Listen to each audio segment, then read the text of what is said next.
I want to start by recognizing that the Coulee region occupies the ancestral homelands of the Ho-Chunk, Potawatomi, and Dakota people. We acknowledge these Indigenous communities and the sovereignty of all Native nations currently within Wisconsin, who have stewarded this land throughout the generations, and we honor their legacy of resistance and resilience. Before we get started with our presentation, I've got just a few quick announcements. Next month, the Coulee Region Group will be celebrating Earth Week with a table at the La Crosse Earth Fair in Myrick Park on April 30th from 11 to 4 p.m. We'll also be doing a spring roadside cleanup of our adopted section of River Valley Drive near the La Crosse Marsh on Saturday, April 29th at 9 a.m. And we will have details on these and many more April events in our next newsletter, which will be available on our group website in a few days if you don't receive the newsletter by email. And I'm going to drop the link to our group website in the chat if anyone wants to check that out. And just a few words about our co-host tonight, the Beyond Coal to Clean Energy team. This is a group of volunteers from across the state that is working to accelerate our transition from fossil fuels to clean renewable energy. We have campaigned to get utilities to shut down or set retirement dates for their coal plants in Wisconsin. And more recently, we've been fighting proposals for new fossil gas infrastructure, like Dairyland Power Cooperative's proposed new gas plant, the Nemadji Trail Energy Center, or NTEC. If you are interested in volunteering with the team or just learning more about our work, we'll post a link in the chat where you can find more information. And there are also many other opportunities on the chapter's website to volunteer across the state. And with that, I'd like to introduce our guest tonight, Al Buss, president of the Vernon County Energy District. Al has a decade of experience in municipal government with the town of Kickapoo. His professional background includes over 20 years of web-based software development for clients ranging from dairy industry manufacturers, local businesses, and municipal governments. He is currently working on a load management system to maximize the use of solar energy as it is generated. The system controls his EV charger, freezer, refrigerator, and water trough heater. And with that, I'll turn it over to Al. Thanks for being here tonight. Thank you, Kathy. Thank you for that introduction.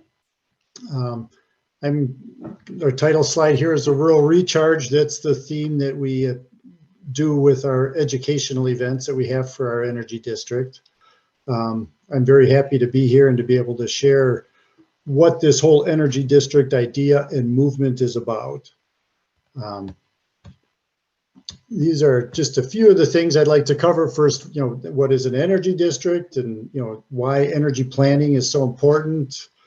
And what I think the best way to explain an energy district is through, I just want to tell the story. This is what we've been doing. This is what we've learned along the way. And these are the conclusions we've drawn so far. And I think that really can paint a good picture for everyone of why, at least, me personally, and so many of the people I work with seem to feel that the energy district idea is a really what we need. And it is all about, this is the community approach to the energy transition. So let's start off. What is an energy district? So an energy district is it's a county level nonprofit corporation. This is based on the original formation of the soil and water conservation districts that happened back in the 1930s around the Dust Bowl. But why I think this is so important is because it takes this energy, which is really a big global thing, just like soil and water conservation is a global topic, but this is how we take this global thing and actually act locally. So we're a county level nonprofit. The county seems to be it's a big enough area we can make an impact, but yet a small enough area that it's manageable. It's something within reach. So our idea is to lead and implement the transition to locally owned renewable energy. This began in Winneshiek County, Iowa, about 12 years ago, maybe 13 now.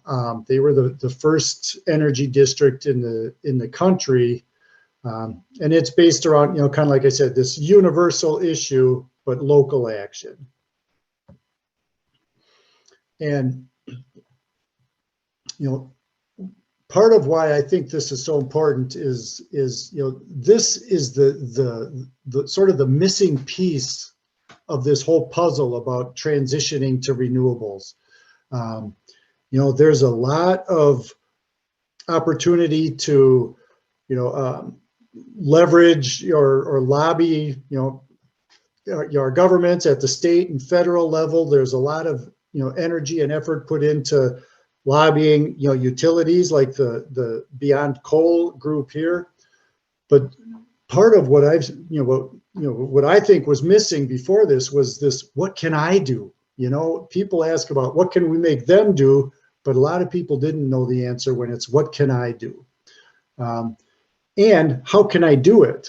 And I think that's an equally important piece of this puzzle, because because we're working locally, we can figure out what to do that works here. The things that we come up with in Vernon County that are going to be what is appropriate for our county are not going to be the same things even in Dane County that people are going to come up with. Never mind, in Arkansas or northern Wisconsin, so there's, the solutions need to be locally tailored. So this is how we work. We are boots on the ground. We're technical assistants. We are there engaging with the people in our community. We also can work together for advocacy, and to make sure that the people in our county are represented and getting the appropriate attention. Market transformation is important because we need contractors who are going to be willing and able to take these new technologies. Sometimes just finding somebody to help with insulating your home is a challenge. And we do a lot of research and learning and reporting. A lot of what sometimes when I'm talking to somebody about new technology, if we don't have experience with it, it's hard for me to recommend something I don't have experience with. It's very important to us that we only make recommendations that we know are going to work. I don't ever want to be in a spot where 3 years down the road, somebody comes to me and says, "Hey, Al, you told me to try this thing and now it's not working. So what do I do?" I want to make sure that we have experience and the knowledge to recommend things and know that this is going to be appropriate. So if it's something I don't have experience with, I ask, let somebody know, hey, if you're willing to try it, please do so and let us know. So that's how we become the repository of information. We can then share that information with other people in our county. Our vision for Vernon County is 100% locally owned and locally produced renewable energy. That's a pretty lofty goal, but it is 100% within reach. This is doable. And I have no question in my mind that it is doable. And here's our plan. It's actually a very simple plan. We are going to electrify all the devices that use fossil fuel and then generate that electricity locally. It really is that simple. I'm not saying it's easy, but it is simple. And as a community, a community is a group of individuals. And that's why, this idea of the energy district is so valuable, because we work one-on-one with our neighbors, with the people down the road, the people in the next village over, and help them make this transition. And as more and more individuals become empowered with their energy use and have the knowledge that they need to make good, make better decisions and be able to achieve goals and save money, we build this community, but it's built one person at a time.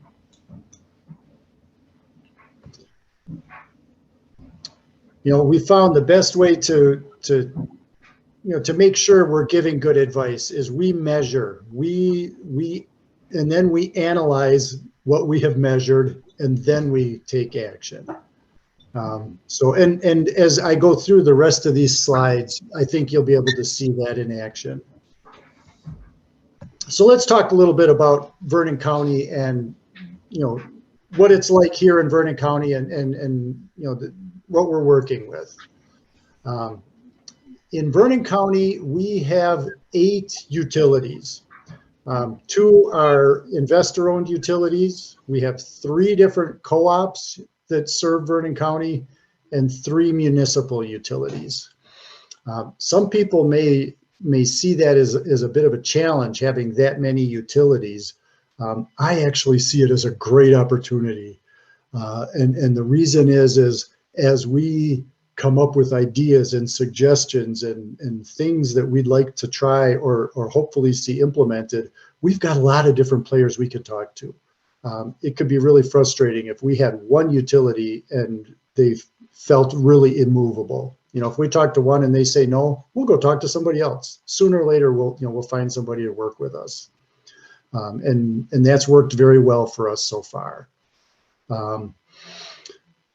Each year, Vernon County exports $76 million on energy. So that's what the imported energy costs us, is $76 million. And when I say the cost of the energy, I'm not saying what we spend on energy, that's what leaves our county. For example, when you fill your gas tank, about 85% of that money leaves the local economy. About 15%, goes through the, whoever owns the gas station, the person behind the counter, so a little bit of that money stays in the local economy, but most of it takes the fast track out of our county. That $76 million is probably higher now. This was based on a report that was done in 2019. Gas price, all energy prices have gone up since then. So that amount is probably more. But that $76 million works out to be around $10,000 for every family of 4. So, this is about the environment, but this is really about economic development. This is about retaining our economic wealth in our county. This chart kind of shows the overall energy use broken down by sector. This is how we're able to get the information from the Energy Information Agency. To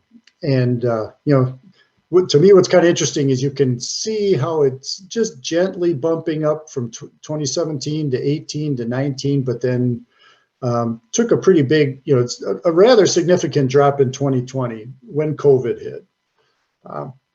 So I wasn't able to get the 2021 numbers yet. I'm hoping they have them finalized pretty soon, but last time I looked, they weren't available. That was at the end of last year.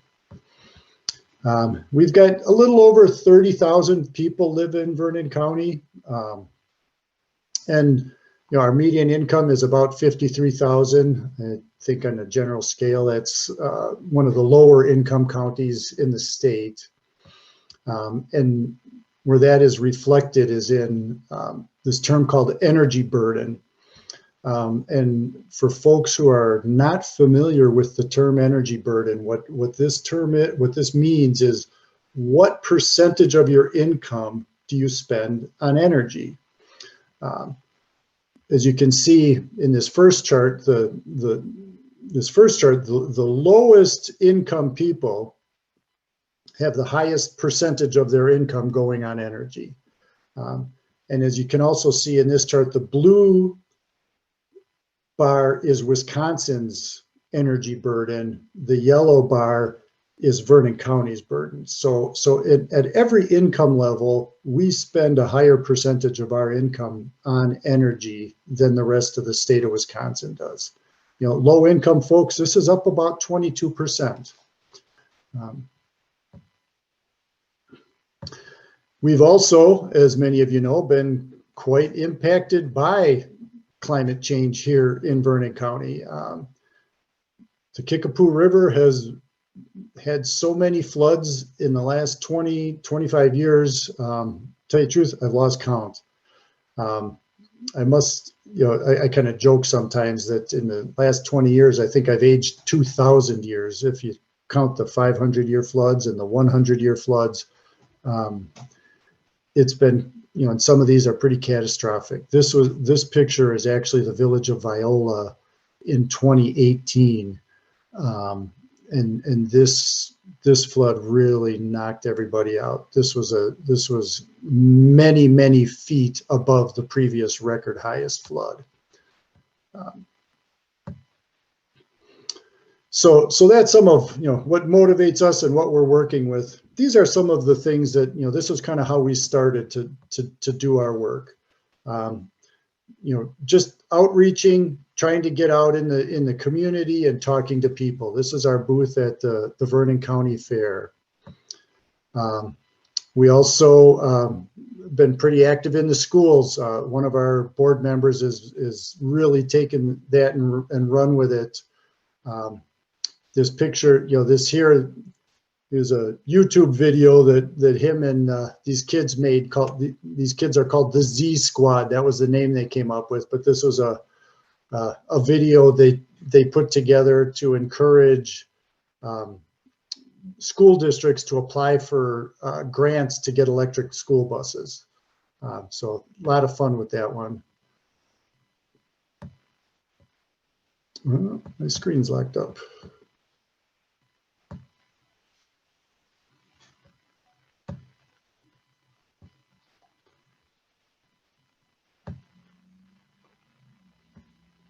Okay, I'm gonna come back in. I'm having a little technical issue there. There we go.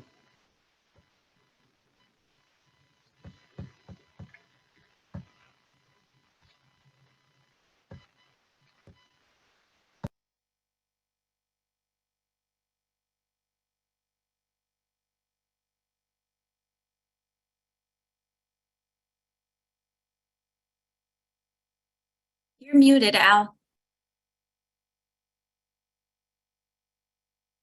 You're muted. Okay.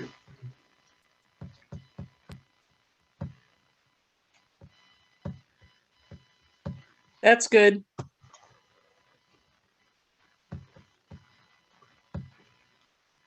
There we go. Can you hear me now? Perfect. Okay, good. Yeah, once my screen locked up, things got a little funny, but we're back on track. Good.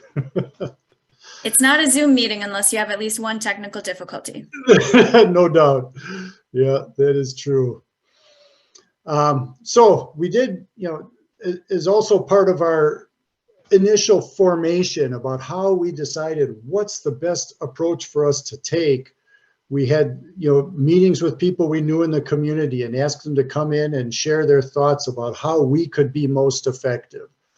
This was one of our early meetings that we had. Al, we're actually not seeing the, oh, never mind. It just popped up. Oh, you can see now? Okay, good. Yep. So yeah, this was one of our early meetings that we had. This was a meeting we had in Viola where we were visioning energy independence and trying to work on what the priorities would be in Lafarge.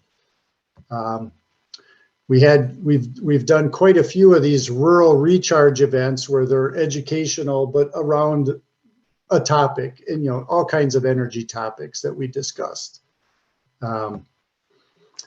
So out of all that work, what we've ended up doing was we formed 3 action teams. Our first action team was the participation action team, which their primary focus is engagement with the utilities, helping to bring people together to understand and be able to communicate with their utilities, and also any other those bigger picture type things. Our energy planning action team is more, these are the technical geeks. These are the guys who are going to crunch numbers in spreadsheets and help install energy monitors and then look to see what that means. And then our education action team has been involved with schools and kids and trying to really work on that next generation to understand what the possibilities are for them. So I'd like to talk about, next is our energy assessment program. This grew out of our energy planning action team. And the idea was, to be able to, in this first, column, you can see these are who our clients are, whether it's residents, businesses, municipalities, and school districts, and then some of the services we offered, and then how we can follow up and continue with that. Don't worry if you can't read the specifics on these, because we'll get into more details about what those are. So as we worked through our energy assessment program, we really came up with kind of 4 different things here that we've been primarily trying to help people with.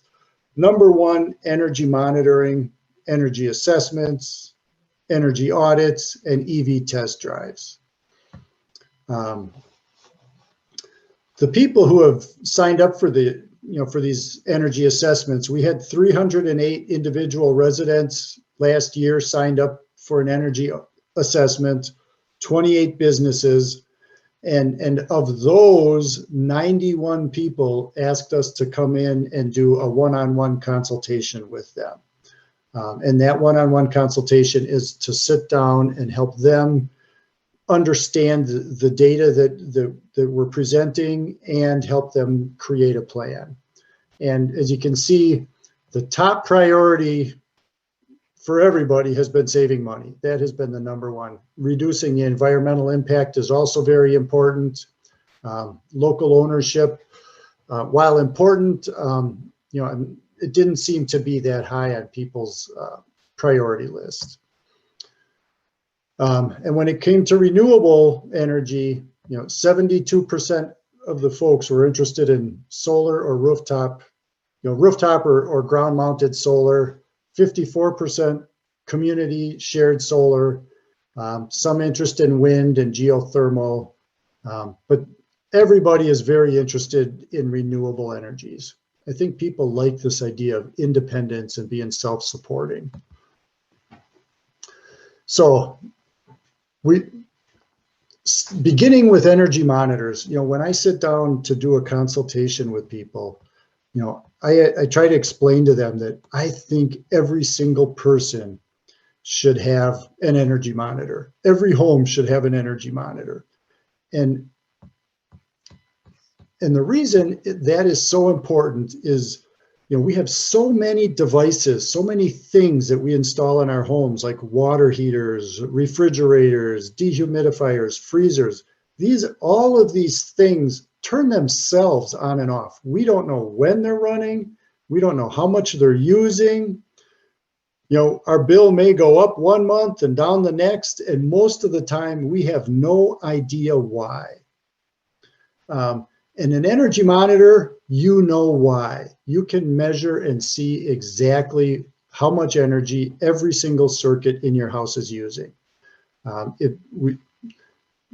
go back to the previous screen. We have these are energy monitoring smart plugs that you can monitor individual devices.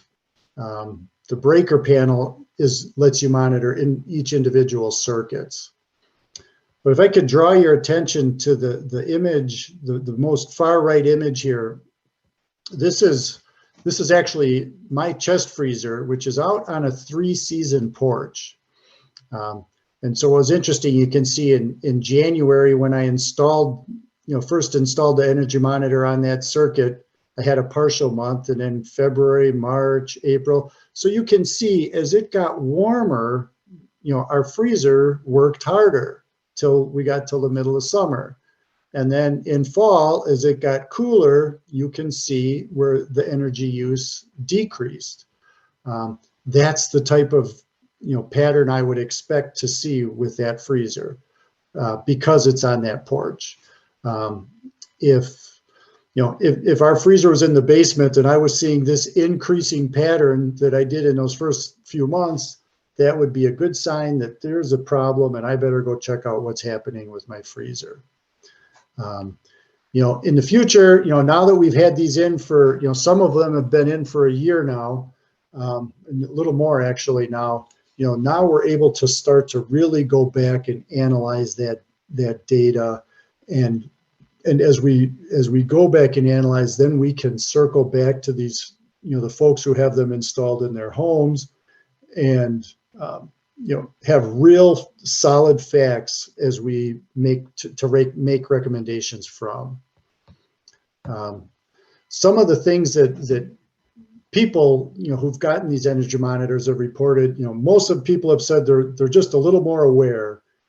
They do pay more attention because they now have this energy monitor. They can view their use on their smartphone. So it's very handy for them to know what's going on with their energy use in the home. Almost everybody had some sort of an aha moment. One fella that I talked to, he has solar panels and he has some batteries, and something in the settings got goofed up and his batteries were charging at night and he didn't know it. The energy monitor told him that. There was another person who, he put this in at their home, and then him and his wife were gone on vacation about a month later. They were in Michigan, and he happened to look at the energy monitor on his phone and realized he forgot to turn the air conditioner off. And he was really frustrated because he had no way to turn it off from Michigan. So the first thing he did when he got home was bought a smart thermostat that he control remotely, so that if that ever happened again, he'd be able to, to take care of that energy saving. So those are the types of things that people have been able to learn by having an energy monitor and being able to see what is actually happening. And then the third, this kind of, folks with solar can see, and think about how they can move their loads around to take the best advantage of their solar. In the introduction, Kathy talked about mentioned the app that I've been working on to manage our loads in our house. And this is very much what I'm trying to do.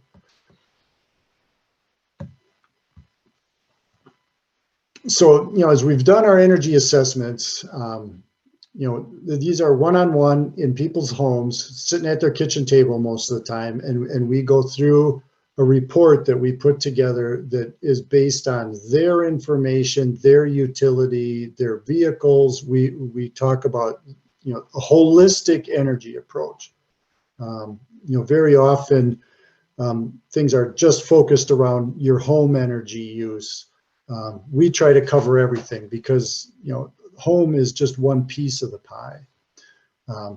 And as we're going through these things, to me, it's very important that people understand right from the get-go. I tell them, this is my bias. As the energy district, this is our bias. We are about 100% locally owned renewable energy. That's our goal. That is our bias. We're going to advise people on ways to get towards that end. And I think it's important people understand that, because, you may have somebody from the utility comes in and says, oh, here, I'm going to advise you on your energy. But, they may not tell you their bias is they're also protecting their utilities bottom line, So to me, that's why it's important that, I just get that right up front. This is our bias. And kind of like I said earlier, our plan is electrification, move everything to electricity, and decarbonization. When I said electrification, moving everything off of fossil fuels sounds like a really big thing. It's actually so much simpler than it sounds. There are really two technologies that are driving electrification. Heat pumps is one, and batteries powering electric motors is the other. Those two technologies make up the bulk of replacing all our fossil fuel use. So I think analyzing water heaters is a good way to explain what we've learned and the tremendous benefits of taking this approach. If you look, so this is of the 300 folks who did our energy assessment. These are the types of water heaters they have. This pie chart is showing that. This dark blue piece of the pie chart is standard electric water heaters. So they make up about 42% of the water heaters in our county. The remaining, almost 60% are, there's some electric heat pumps. Most of it is natural gas or propane. So most of that remaining 60% is either natural gas or propane. So one day we were doing some just poking around and trying to figure out, so how much energy does somebody save if you take a standard electric water heater and replace it with a heat pump water heater? A heat pump water heater uses 1/3 to 1/4 the energy of a standard electric water heater. And if you took that same energy and put it into an EV, you could drive 10,000 miles every single year. To me, that is amazing. When we first calculated that number, it's like, that can't be right. That just by swapping out your water heater, you save enough energy to drive an EV 10,000 miles. We checked the numbers again and again. I had other people verify them. Yes, it is true. So what that says a lot about how efficient these water heaters are, but it also says a lot about how efficient those EVs are.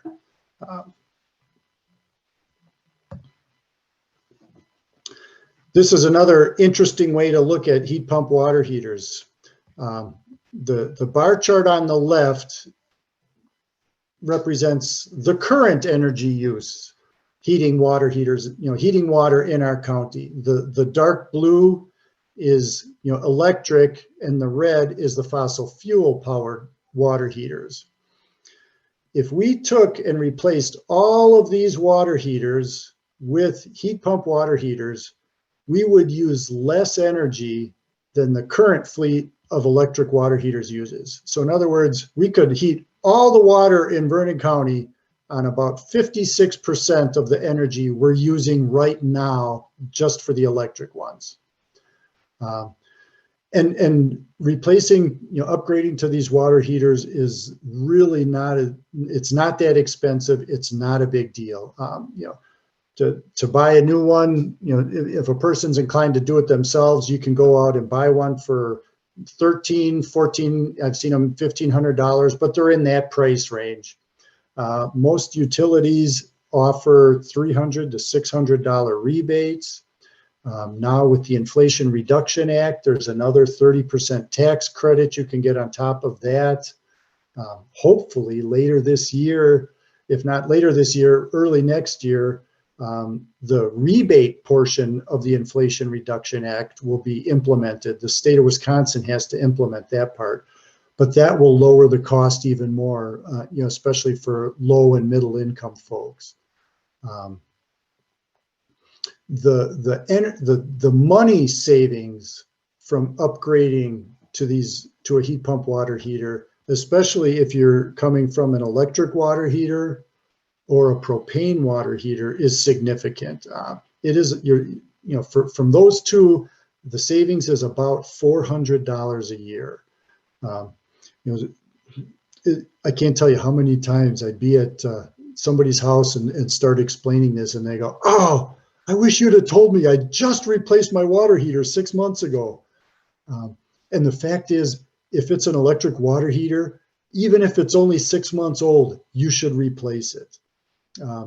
And here's how I explain it. If you think about your old electric water heater, or even your new 6-month-old one, if it's a standard electric, it's going to cost about $500 a year to operate. At the end of 10 years, you spent $5,000 in heat. $5,000 in electricity to heat your water. You upgrade, if you change that to a heat pump water heater, it's about $100 a year. So at the end of 10 years, you've spent $1,000. So $1,000 versus $5,000. It's really worth it, even if your water heater is only a year old, to get rid of it and bring in a new one. And I don't say that lightly. I'm the kind of guy, I use everything up. I use it up. But in this case, it just doesn't make sense.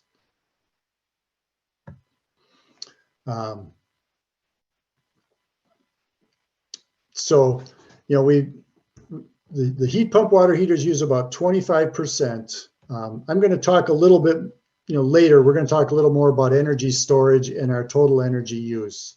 So, but the local utilities also offer rebates, so you can upgrade to a heat pump water heater for actually about the same cost as a standard water heater by the time all the rebates kick in. One of our other programs is in-home energy audits.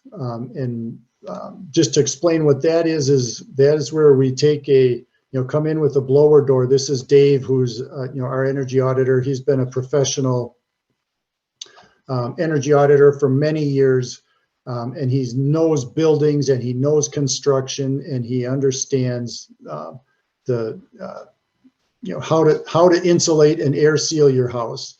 And these are the tools that'll tell you how leaky your house is and help you identify where those leaks are occurring and where the cold spots are. What a blower door does, that you can see the red behind Dave, what that blower door does is there's a fan that blows air out of the house. And by measuring how much air it takes to hit a certain pressure,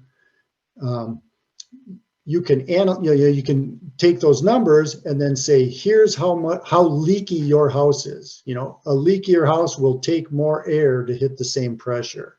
A real tight house, it'll take very little air movement to hit that same pressure. And then once that blower door is running and you've created a negative pressure inside the house, then you can go around with a thermal camera and look for cold spots. This time of year is a good time to do it because it is colder outside, but then you can look for cold spots. And these images are, from that thermal camera. The purple are the cold areas, the yellow are the warm areas. So it makes it much easier to, know exactly how leaky the house is, and you can find where the places are that need attention. As a result of analyzing, the reports that he did, we can come up and say, I could say 40% of the homes in our county have subpar insulation and need better air sealing. The sad part is most of those homes also have inefficient furnaces. So not only does it take more heat to warm their house, it takes more energy to make the same amount of heat. So those folks are really spending a lot of money, a lot more money than everybody else. This is a little bit of the types of heating systems you can use. You can see we've got pretty, fairly even split. About 35% of the homes are natural gas. The rest are divided between electric, wood, and propane. And then there's a few other, geothermal. A few people have that. Some people have heat pumps. Not a lot yet. So, so this is our analysis of, so the bar on the left is our current heating load using electric, natural gas, and propane. And then the right is our estimate of what it would take to transition everybody to electric. And this is electric heat pumps primarily, mini splits or other heat pump systems. This isn't counting geothermal because not everybody can afford that or has the room to do a geothermal system. Overall, our energy use would be cut in half. This isn't quite as significant a drop as, in energy use as the heat pump water heaters was, because, these heat pumps, the outdoor unit is extracting heat from air that, there's still heat in air that's even 10 below zero. There's not as much heat in 10 below zero air as there is in 20-degree air, but there's still heat that can be extracted from both of those. And so what happens as we get really cold, really, really cold outside, the heat pump has to work a lot harder to make the same amount of heat. And that also happens to coincide with when your home needs the most heat. So, those really cold days, is going to still be a pretty good strain on, amount of electricity you use. But even at this, you can still see overall our energy use is cut in half. And I do expect the efficiency of the mini splits especially to get significantly better over time. Just in the last 10 years, their performance in cold weather has gotten, much, much better than it was 10 years ago even. One of the resources in our county that has done an excellent job, this is on our second bullet point here, is, Cooley Cap is in our county. They serve actually, several counties in the area, but they've got an excellent program to help with weatherization. And, if somebody's, on energy assistance, Cooley Cap can go a long ways towards either, helping you get so you don't need energy assistance, or just being low income, they can help lower your energy bills considerably. And kind of like what I had said earlier, the new air source heat pumps they've gotten very efficient down to very cold temperatures, and I think they're going to continue to improve. And the bottom line here, no matter how you're getting the heat for your house, no matter what you're doing, the best bang for the buck is still air sealing and insulating. I'm going to try and pick up the pace a little because I still have more to get through here. We did quite a few EV test drives. April 22nd of next month, so on Earth Day, we are having our third annual Drive Electric Earth Day. Our organization was incorporated on the 50th anniversary of Earth Day. We did that as a symbolic thing, but to me, it's kind of meaningful that we're doing that. So not only can you come and talk to people who own EVs and go for rides and ask them about road trips and charging and what they've had to do at their home and how they perform in cold weather, pretty much any question you have about EVs, you'll find that information. You're somebody who knows or who's done it at our Drive Electric Earth Day.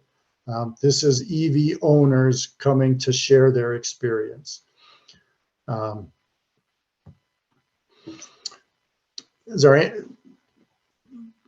As we analyzed the people who responded to our reports, on average, people drive about 11,000 miles a year in our county. That it works out to about 30 miles per day. The other thing I kind of want to point out in this is this little chart on the reported ages of their vehicles. Because when, an EV is a big ticket item. It's not something people are just going to go, oh, I'm going to go get a new car tomorrow. Most people don't have the money to do that. But if you look at the age of these vehicles, if on average a vehicle lasts 15 to 20 years, 80% of the vehicles in our county are already between 5 and 15 years old. So that tells me in the next 10 to 15 years, 80% of the vehicles in our county are going to be replaced anyhow. So nobody's spending any extra money on an EV. They're just, when they're going to buy a car, they're saying, I'm getting electric instead of gas. This one on the left shows, this chart on the left shows, our current energy use with internal combustion engines. As you can see, EVs, as I mentioned earlier, about 1/4 of the energy use. Part of what I see, where we can really help a lot is there's a lot of questions, there's concerns, there's a lot of misinformation around electric vehicles.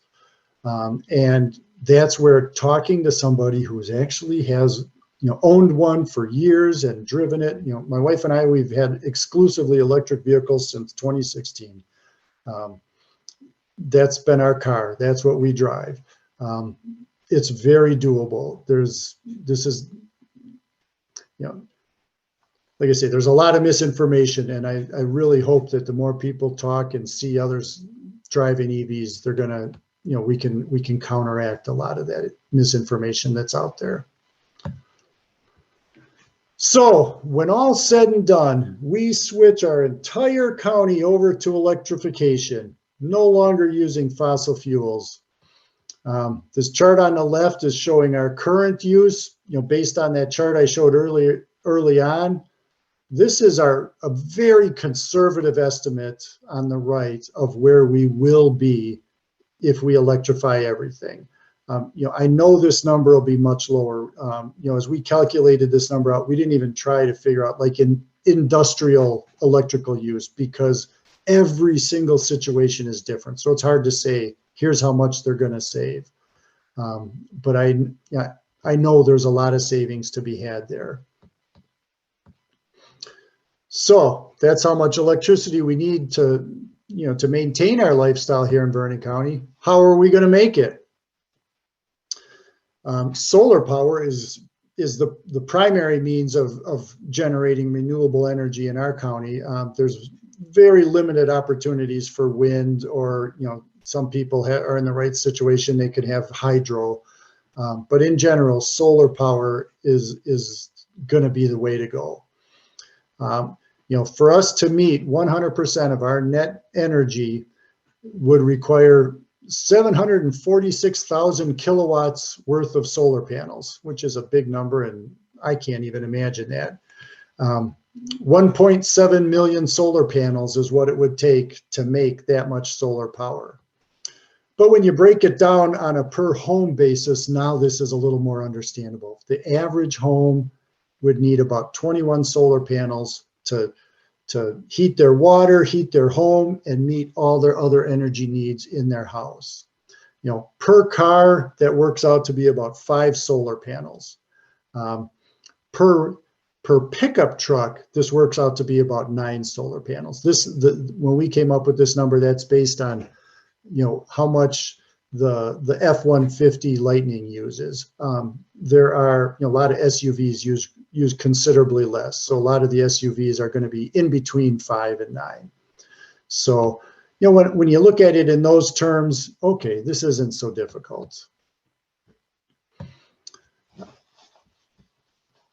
Now, energy storage is something that comes up because, as the utilities like to say, the sun doesn't always shine and the wind doesn't always blow. So, energy storage is going to be, it's going to be needed. The question is how much. This chart, the dark blue line is how much load, we would see on a hot summer day. This brown line is the load we would see on a pretty cold winter day. So you can see where the peaks are. Now this yellow line shows, a typical solar production curve. So on a sunny day, this is when the sun is going to be, when those solar panels are going to be making the most electricity. It makes sense. That's going to be right around noon. As you can see, the highest time we're generating electricity doesn't quite line up with the highest time we're using, that we're using it. But in reality, they're not that far apart. And part of what is really beneficial is that the sun is happening before the peak. The peak sun is before the peak load. So when we talk about storing energy, think about it. A water heater full of hot water is stored energy. So let's run our water heaters when the sun is shining instead of after we take a shower, which is what happens now. Our homes, if we run our air conditioner and make the house a little cooler during the day when the sun is shining, and it stays cool through the evening, we can cool our houses with the sunshine. And we're now using that energy when the sun is shining instead of just when we get home from work. I know that strategy is quite a a shift from what we've been told for the last 20 years is turn your programmable thermostat down and then have it kick on before you get home from work. These are some of the paradigms that we need to start to shift to adapt to this new idea of renewables and how do we live and work with them. You know, I'm controlling my freezer when the sun is shining. I turn down the set point of my freezer, and when the sun isn't shining, I turn the set point up a little higher. That's another way to store energy. And an EV has a pretty big battery, so that's a big energy store. And then for what's left, there is still home batteries required. But if we can maximize, you know, these other energies, we can minimize the amount of battery storage we need. So a lot of people ask, what are these upgrades going to cost? And my answer is that is the wrong question. You know, the right question is, what does it cost if we don't act? Over 10 years' time, swapping out your water heater is going to save you anywhere from, you know, $800 to $4,500, depending on what kind of heater you're coming from. You know, so that's how much less money you have spent. And the cost to do that upgrade can be anywhere from $0 to $500 after your rebates. You know, driving an EV, we've done the calculations. If you're charging an EV from the grid, it's comparable to driving your car on 90 cents a gallon gas. So over the course of 10 years, you're going to save anywhere from $10,000 to $16,000, $17,000 for the average home. That's how much money you're going to keep just by switching to an EV. And then to install solar panels, it's, you know, the cost is about $15,000 after the tax credits and other rebates. By the time you power your entire house with electricity, you're $25,000 ahead by installing the solar panels you need to run your house. So this, you know, this works out to be about $30,000 over the course of 10 years per household. That is money you've saved, not so that's what I mean when I say it's not how much it costs to do it, it's how much does it cost not to do it. Remember that $40 million figure I threw out up front, or that $76 million, excuse me, that $76 million figure I threw out front. Just these 3 upgrades will keep about 40 million of that in our county.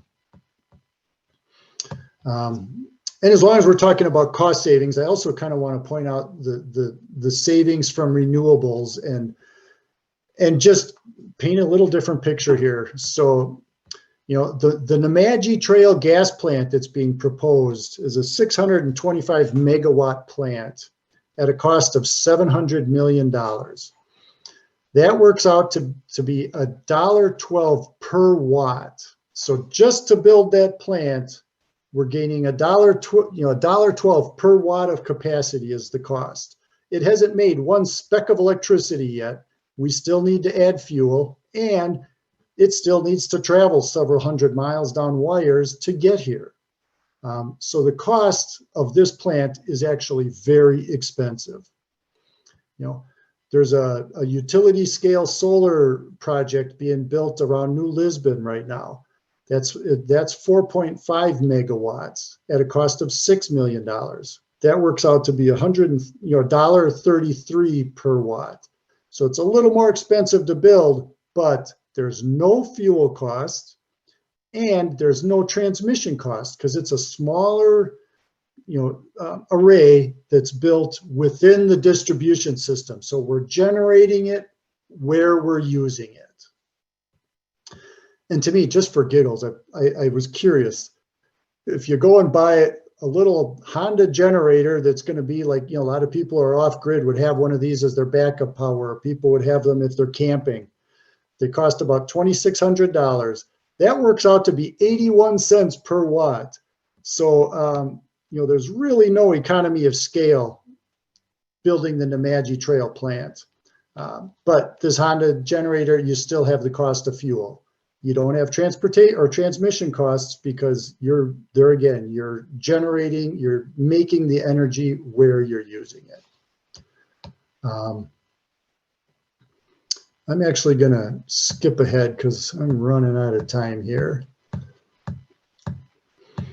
And the rest of this isn't as important. So, excuse me. So as we formed a lot of recommendations out of our analysis and the work we've done in the last year.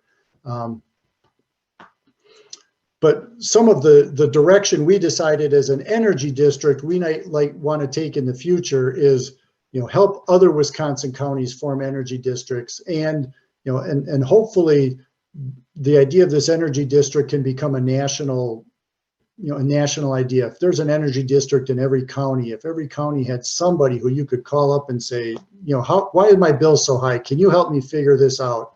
That there's somebody there who can do that. Finding the funding to take care of that, and and also just working with the people in our county and the other other partnerships that we can to help support this transition. So if anybody's interested in forming an energy district or knows somebody who is,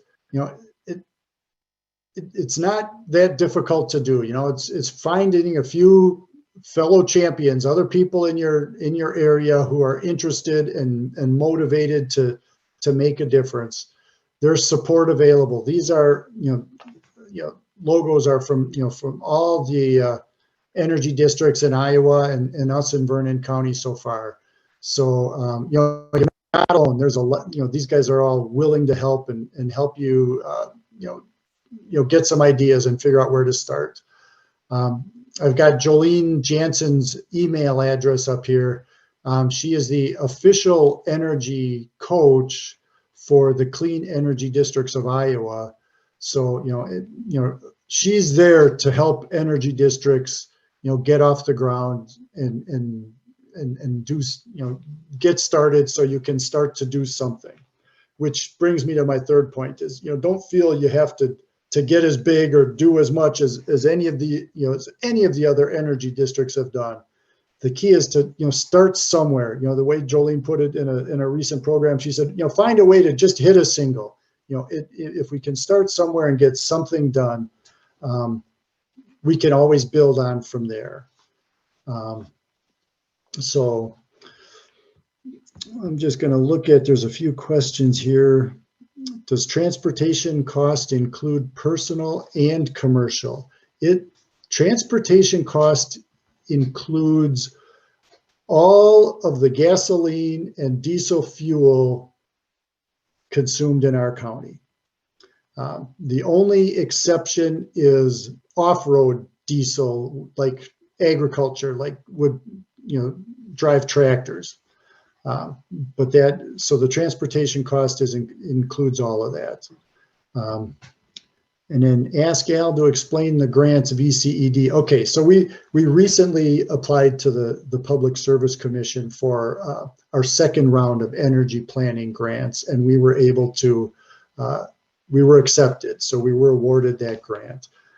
What's really super exciting about that grant is, we partnered up with our county government, several other municipalities in Vernon County, and the village of Viola is going to be getting solar panel, solar farm plus storage. Village of Lafarge is doing a microgrid study to be able to turn that into a microgrid. So this is taking the work we've done in the past couple of years, and now it's turning into action. It's turning into real projects. And, to me, it is so exciting to see this really making the big shift. So it looks like the rest is energies to that. So. Yeah, most of the other ones in there are comments. I did drop your organization website in the chat. I know there's a lot more information there. You've got previous programs recorded there that people can watch back. Mm-hmm. I just have to say, Al, that I think the Sierra Club is so excited about your organization's goals and your accomplishments and everything that you continue to do. We are very used to hearing, 100% clean energy can't be done. It just can't be done. And so to hear other people that think that it can be done is just so fantastic. We do have one more question in the chat. Can you talk about the organizational development and structure of the VCED? Sure. So kind of how this began. Why don't I tell you? So it began when Jolene, whose email address is on the screen right now, came and one of the people in our county, Alicia, had requested that she come out and do this presentation about energy districts. And there were about 20 of us at that first presentation. And then, we kept meeting and talking and discussing what we can do. And eventually there was, 5 of us that said, yeah, we're going to make this happen. And it really wasn't that hard. That the folks from Iowa kind of have a starter kit that says, here's how you can form a nonprofit. Here's how you can get, create a board, and helps with, bylaws and sort of that initial structure things that you need to get in place to be able to call yourself a nonprofit. We didn't have to hire a lawyer or anybody to do that. We were able to do that ourselves by taking their kit and kind of putting our heads together and saying, okay, here's what we can do. So we are a 501c3. We have a board which is made up of 5 members. We have, we had an executive director. She had to move back out east for family reasons, but we are in the process, very close to making our next hire for the next person to be in that position. And most of the rest of the work beyond that is volunteers. We've got a tremendous group of people who are, bring different skills and their energy and their willingness to help out and make a difference. I couldn't do this without our volunteers, without a doubt. So, okay. Can you talk about the plans you had to do to qualify for the grants? Yeah, so this was through the Office of Energy Innovation was where we applied for this grant. And really what we were trying to demonstrate as we formed our plans, as we formed our application for the grant, was really how do we pull all these different stakeholders together to create a comprehensive plan, a comprehensive county-wide plan. I'm not sure that anybody else has done, anything like that before. And through the Office of Energy Innovation, we thought this is the innovation, is let's take an energy district and form it and come up with this plan. That's the innovation. Most of the other applicants within that program are more, one-off, like here's a school that wants to form a comprehensive energy plan, or even I know like the city of Milwaukee had applied one time, but they were looking at city buildings and, not the entire city, but just the, the municipal buildings within the city. So that's how we formed that. And then as we reapplied this last time around, we realized, there's more work to be done. So our plan was, how do we expand upon that? But we also felt it was important to be able to show that implementation is beginning. We figured out kind of what to do. Now what we're like, and there's some people are ready to do some of it, but now this time around it's more, how do we figure out how to do it? How do we help people, push people to that next level, help people get to that next level? So that was kind of the meetings and the discussions that we had behind, creating our application for the grants.